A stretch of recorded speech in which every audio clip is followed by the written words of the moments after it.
তোমাদের ইচ্ছাটা কি ভাইয়া? সবাই হাফেজ হবা। এই ভিডিও যারা দেখতেছে ওই ভাইয়েরা কি তোমাদের পাশে দাঁড়াবে?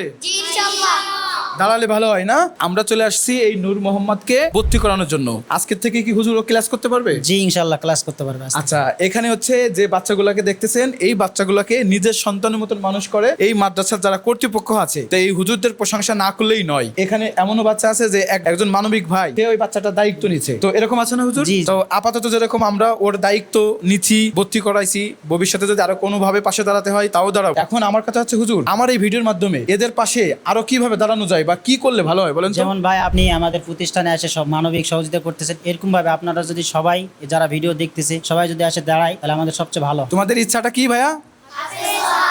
সবাই হাফেজ হবা। এই ভিডিও যারা দেখতেছে ওই ভাইয়েরা কি তোমাদের পাশে দাঁড়াবে?